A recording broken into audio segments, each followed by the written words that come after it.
आइए हम एक ऐसी स्थिति की कल्पना करें जहां हमारे आसपास के लोग हम पर विश्वास नहीं करते, या कि हम ऐसे लोगों से घिरे हैं जिन पर हम भरोसा नहीं कर सकते।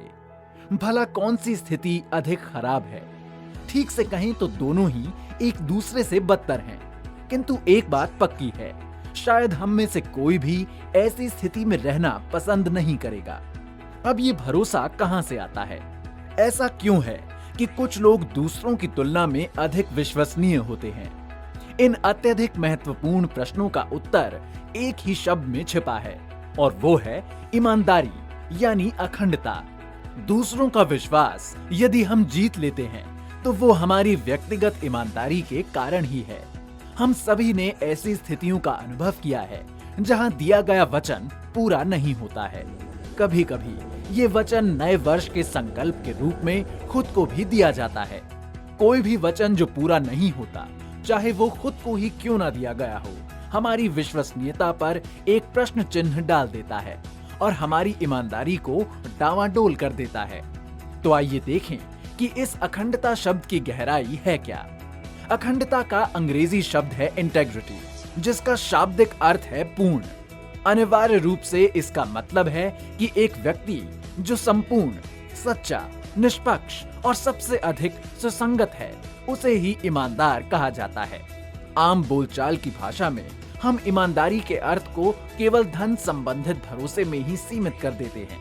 हम सोचते हैं कि यदि किसी व्यक्ति पर धन के संबंध में भरोसा किया जा सकता है तो ही उसके पास उच्च व्यक्तिगत अखंडता यानी ईमानदारी है, जबकि वास्तविकता ये है कि व्यक्तिगत ईमानदारी के बहुत गहरे आयाम हैं। ये सभी परिस्थितियों में सत्य के प्रति हमारी निरंतर प्रतिबद्धता और निष्ठा को दर्शाता है, भले ही वो कुरूप क्यों न हो। व्यावहारिक जीवन में ईमानदारी का अर्थ है हमारे जीवन, हमारे व्यवसाय और सामान्य रूप से इस जीवन के सभी पहलुओं के प्रति हमारी निरंतर प्रतिबद्धता। व्यावसायिक जीवन के लिए ईमानदारी का मतलब कुछ यूं होगा। यदि मैं एक राजनीतिज्ञ हूं तो क्या मैं अपने देश के बारे में सोच रहा हूं? यदि मैं एक डॉक्टर हूं तो क्या मैं अपने मरीजों के बारे में सबसे पहले सोचता हूं?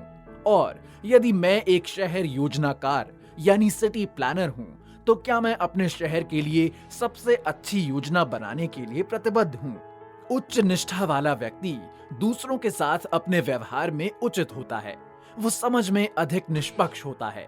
वो संघर्षों को आसानी से हल कर सकता है, क्योंकि वो रिश्तों से अधिक सच्चाई को महत्व देता है। वो जो बोलता है वही करता भी है।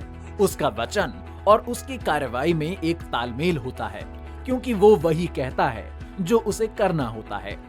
इसलिए अनिवार्य रूप से अखंडता हमारे चरित्र के मूलभूत खंडों में से एक है।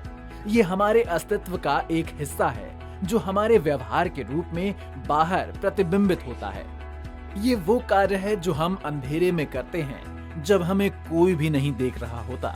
एक व्यक्ति जो केवल ईमानदार होने का दिखावा करता है वो लंबे समय तक नहीं चलता, क्योंकि अधिक समय तक उसकी हरकतें उसके शब्दों से मेल नहीं खाती। फिर क्या लोगों की व्यक्तिगत अखंडता का समाज पर भी कोई प्रभाव पड़ता है? निश्चित रूप से। यदि हमारे समाज में हमारे राजनेता, अधिकारी वर्ग, व्यापारी और आम लोग वो नहीं करते जो कि वो कहते हैं, तो इसका मतलब है कि उन्होंने अपनी ईमानदारी के साथ समझौता कर लिया है। और इसके दुष्परिणाम हर तरफ स्वभावतः विश्वास की कमी होना, संबंधित कार्यों की ओर किसी भी प्रतिबद्धता का अभाव, एक जर्जर बुनियादी ढांचा, प्रगति की कमी, गरीबी और अपराध भी। तो क्या हमें पुरानी कहावत को दोहराना चाहिए, ईमानदारी सर्वश्रेष्ठ नीति है? जी बिल्कुल नहीं। रिच लाइफ का मानना है कि ईमानदारी एक तुच्छ नीति नहीं हो सकती। ईमानदारी सभी परिस्थितियों में सत्य के लिए हमारी प्रतिबद्धता के साथ आती है और उच्च अखंडता वाले व्यक्ति का एक प्राकृतिक प्रतिबिंब है।